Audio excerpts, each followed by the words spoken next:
මේ වීඩියෝ එකේදී අපි කතා කරන්න යන්නේ Python වල functions කියන මාතෘකාව ගැන. ඕනම program language එක control flow එකක් තියෙන්න ඕනේ. ඒ කියන්නේ අපි code run වෙන පිළිවෙලක් දැන් මෙතනින් පස්සේ අපි කොහොමද හිතන්නේ මේක මෙහෙමනම් අපි මේ code එක run කරනවා එහෙම වෙන්නේ නැත්නම් වෙන code එකක් run කරනවා කියලා වගේ. අන්න ඒ වගේ ඒවා තමයි control structures කියන්නේ. එතකොට ඕනම programming language එක මෙහෙම control structures හතරක් තියෙනවා. ඒවා sequence, selection, repetition උයි sub program කියන එකයි. function එකක් කියන්නේ block of organized reusable code එකකට. එතකොට ඒ අපිට දැන් මොකක් හරි code එකක් තියෙනවා නම් අපේ program එකේ තැන් කිහිපයක run වෙන අපිට ඒක function එකක් විදිහට ඒ code එක type කරලා අපිට ඒ code එක function එකක් විදිහට type කරලා තියලා ඕන තැන්වලදී අපිට ඒ function එක call කරන්න පුළුවන්. මේකදී අපි ප්‍රධාන වශයෙන් දැනගන්න ඕනේ function එක define කරන විදියයි ඒක අපි function එක අපි අපේ main program එකේදී call කරන විදියයි ඒවට අපි arguments pass කරන විදිය සහ ඒවා returns ගන්න විදිය. අපි function එකක් පාවිච්චි කරන්න කලින් මුලින්ම ඒක define කරලා ඉන්න ඕනේ. එතකොට මේක තමයි function එක basic structure එක. ඕනම function එකක් create කරන්න කලින් ඔයාලා def කියලා පාවිච්චි කරන්න ඕනේ. ඊට පස්සේ function name එකක් ඕනේ මොකක් හරි ගැලපෙන නමක්. ඒකෙන් වෙන්නේ මොකද්ද කියලා තේරුම් ගන්න. ඊට පස්සේ අපි function එකට pass කරන parameters ටික එකට parentheses ඇස්සේ දාන්න ඕනේ. මේකේ දැන් parameters ගොඩක් පාවිච්චි කරනවා නම් කමා වලින් වෙන් කරලා දාන්න ඕනේ. ඊට පස්සේ අපි තිත් දෙක තියලා මෙතන string එකක් ගහනවා පොඩි. ඒ string එකෙන් ඒක නිකන් comment එකක් වගේ අපි ඒකෙන් කියන්නේ මේ function එකේ වෙන්නේ මොකද්ද කියලා එක. ඊට පස්සේ කැලේ තමයි අපි ගහන්නේ අපිට ඕන වෙන code ටික. අන්තිමේට return එකක් දෙන්න ඕනේ. ඒක අපි return එකක් දෙන්නේ නැත්නම් ගහන්න ඕන එකක් නෙමෙයි. ඊට පස්සේ මම උදාහරණයක් පෙන්නන්නම් මේකට. අපි මොකක් හරි string එකක් දුන්නාම ඒක print කරන්න function එකක් හදනවා මම. ඒක def කියලා මුලින්ම දෙන්න ඕනේ. ඊට පස්සේ name එකට අපි නිකන් ගැලපෙන නමක් විදියට print me කියලා පාවිච්චි කරමු. ඊට පස්සේ අපි string එකක් දෙන මොකක් හරි ඒක අපි function එක ඇතුලේ ආයෙ පාවිච්චි කරන්න ඒකට නමක් දෙන්න ඕනේ. අපි මෙතන එක string 1 කියලා පාවිච්චි කරමු. ඊට පස්සේ function එකෙන් වෙන්නේ ඒ දෙන string එක print කරන එක. මේකේ return එකක් නැහැ. ඒතකොට return කියන එකට ඕන වෙන්නේත් නැහැ. ඒත් මං none කියලා ගහනවා නිකන්. ඊට පස්සේ අපි මේ function එක දැන් ගහුවට පස්සේ main program එකත් වෙදී ඒක call කරන්න ඕනේ. ඕන තැන්වලදී ඒතකොට ඒ call කරන විදි කිහිපයකුත් තියෙනවා. දැනට නිකන් සරලව කියනවා නම් අපිට නිකන් මොකක් හරි string එකක් තියෙනවා word කියලා පාවිච්චි කරමු අපි. hello world.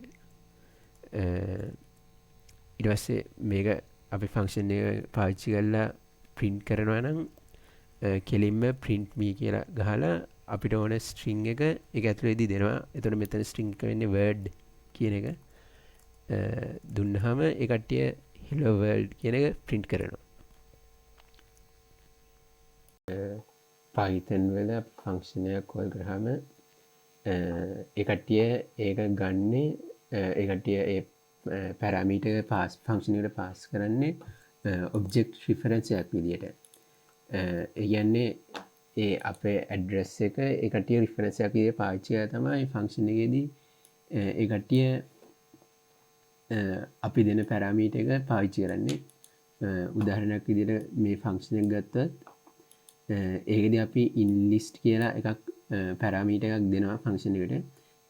එතකොට ඒ function එක ඇතුලේදී ඒකේ 0th element එක අපි මේකට වෙනස් කරනවා. වෙනස් කරලා ඒක ඇතුලේදී අපි ඒ list එක print කරනවා. එතකොට මුලින්ම අපි main function main program එක ඇතුලේදී my list කියලා මේ ලිස්ට් එක ක්‍රියේට් කරලා ඒක මුලින්ම print කරනවා. print කරලා අපි මේ ෆන්ක්ෂන් එක කෝල් කරලා ඒකේ වෙන වෙනස්කම වුණාට පස්සේ ආයෙ අපි mylist කියන එක ෆන්ක්ෂන් එකෙන් එළියදිත් print කරනවා.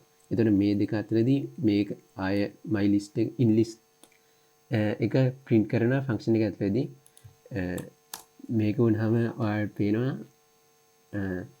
ෆන්ක්ෂන් එකෙන් එළියදිත් අර ෆන්ක්ෂන් එක ඇතුළේදී කරපු වෙනස්කම වෙනස් නොවී ඉතුරු වෙලා තියෙනවා. මේක මෙහෙම වෙන්නේ ඔබ්ජෙක්ට් ටයිප් එක හැටියට. එතකොට ලිස්ට් එකක් කියන්නේ mutable ඔබ්ජෙක්ට් එකක් හින්දා අපි ඒ කරපු වෙනස්කම එහෙම ඉතුරු වෙලා තියෙන ෆන්ක්ෂන් එක එළියට ආවට. කලින් අපි ලිව්ව ෆන්ක්ෂන් එක මම පොඩි වෙනස්කම් ටිකක් කරලා තියෙනවා මෙතන. එතකොට පැරාමීටර්ස් දෙකක් තියෙනවා. කලින් විදිහටම in list type එකක් my number කියලා මම numeric data type එකක් දෙන එකක් තියෙනවා. ඒක immutable object එකක්. එතකොට ඒවට වෙන්නේ කොහොමද කියලා මෙතනින් බලමු. දෙන my number කියන එක අපි එකට 4 දෙනවා මෙතන ෆන්ක්ෂන් එක ඇතුළේදී. ඊට දැන් ෆන්ක්ෂන් එක කෝල් කරන්න කලින් මම මුලින්ම my number කියන එකට variable name එක දෙනවා මේ 2 කියන එක value එක. ඊට පස්සේ කලින් විදිහටම ෆන්ක්ෂන් එක run කරන්න කලින් ෆන්ක්ෂන් එක ඇතුළේදී ෆන්ක්ෂන් එකකින් පස්සේ අපි මේක කෝල් කරනවා print කරනවා. එතකොට දැන් මෙතනදී පේනවා මුලින්ම ෆන්ක්ෂන් එක කෝල් කරන්න කලින් 2 තිබිලා ෆන්ක්ෂන් එක ඇතුළේදී 4 වෙලා අය ෆන්ක්ෂන් එකේ එළියදී ඒ value එක කලින් value එකටම යනවා. මෙහෙම වෙන්නේ මේ data type එක immutable data type එකක් හින්දා. දැන් ඒ ෆන්ක්ෂන් එකම මෙතන Python tutor එකේ ගහලා ඔයාලට visualize කරගන්න පුළුවන්. මෙතන අපි ෆන්ක්ෂන් එක දීලා ඊට පස්සේ අපේ variable names දෙකක් දාලා ඒවට එකට list එක අනිත් එක numeric data type එකකුයි දෙනවා. ඊට පස්සේ ෆන්ක්ෂන් එක run කරන්න කලින් ඒවා print කරලා ෆන්ක්ෂන් එක ඇතුළේදී print කරලා ෆන්ක්ෂන් එකෙන් එළියට ඇවිල්ලත් ආයෙ print කරනවා. එතකොට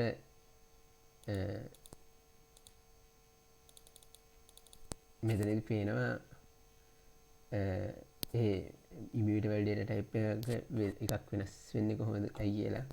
මෙතන ඒ කට්ටිය වෙනම ඔබ්ජෙක්ට් එකක් හදලා තියෙන්නේ numeric data type එකට.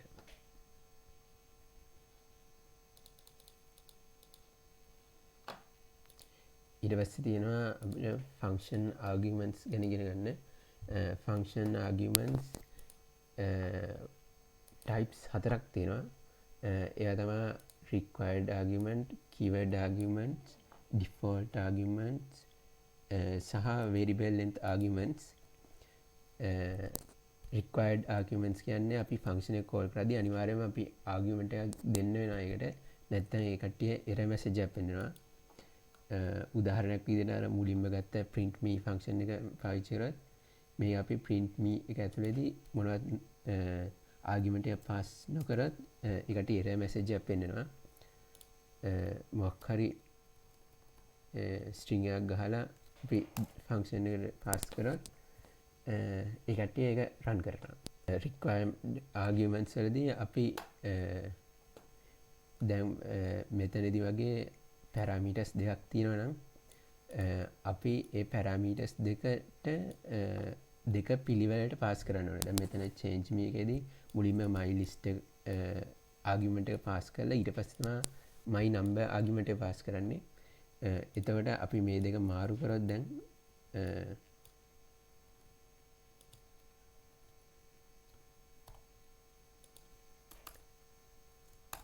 එතනදී error message එකක් පෙන්නනවා. මොකද එතකොට මේ කට්ටිය ගන්නේ my name number කියන එක in list එක විදියට my list කියන එක my number විදියට. ඒකට විසඳුමක් විදියට අපිට keyword arguments පාවිච්චි කරන්න පුළුවන්. එතකොට ඒකෙදී අපිට මෙහෙම හරියට order එකක් ඕන වෙන්නේ නැහැ. මේකේ parameters පාවිච්චි කරලා අපිට ඒක කැමති පිළිවෙලකට දෙන්න පුළුවන්.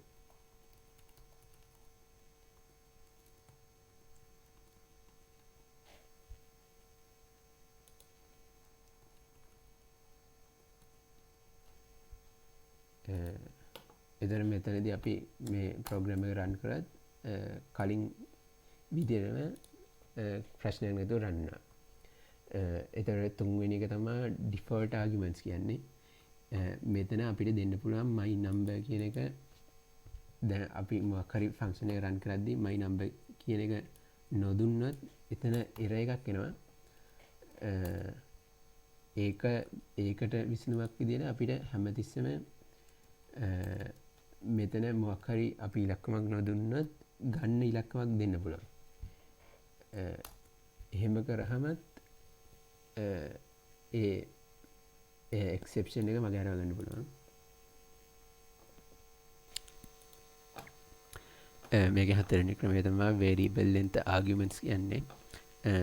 ඒක අපි පාවිච්චි කරන්නේ දැන් මෙතන දෙන්න ඕන arguments ප්‍රමාණය හරියටම දන්නේ නැත්නම්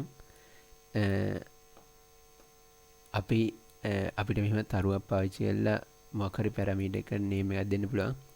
මෙතන way2pers කියලා පාවිච්චි කරලා තියෙන එකට. එතකොට දැන් මෙතන print info කියන function එකෙන් කරන්නේ output එක output is කියලා print කරලා arg1 එක print කරලා ඊට පස්සේ way2pers කියන එකේ එකින් එකට වෙනම print කරන්නේ මේ loop එකෙන්.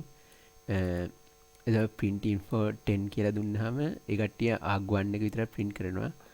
මෙතන අපි තව මොනවද arguments දෙන්නේ නැති හින්දා ඒ කට්ටිය ඒවා මොනවද print කරන්නේ නැහැ.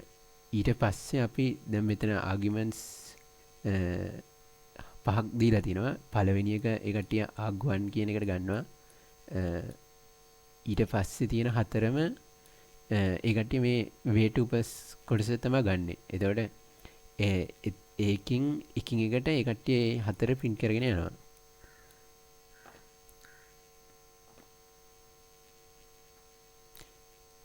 ඊට පස්සේ අපිට තියෙනවා global variables සහ local variables කියන ඒවා ඉගෙන ගන්න.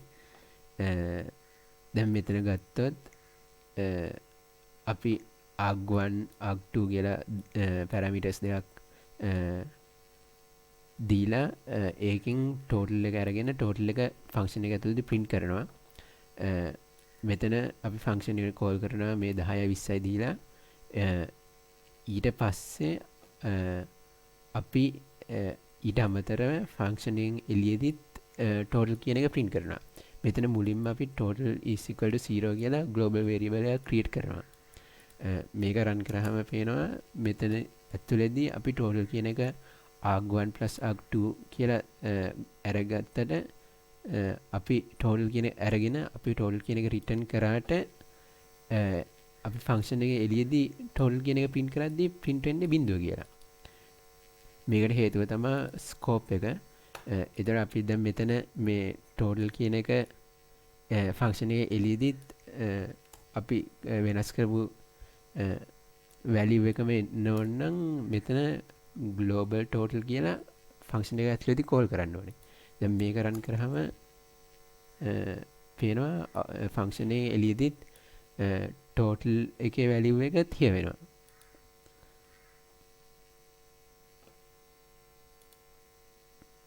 functions කොටසට syllabus එකේ නම් තියෙන්නේ මෙච්චරයි. functions පාවිච්චි කරලා ඊට පස්සේ recursion ඉගෙන ගන්න තියෙනවා. recursion කියන එක නිකන් පොඩි idea එකක් දෙනවා නම් function එකක් ඇතුළේදී අපිට ඒ function එකම call කරන්න පුළුවන්. ඒක වෙනෙම session එකක් කරන් අපි කරන්නම්. functions වලට මේ ටික දැනගත්තාම ප්‍රමාණවත්.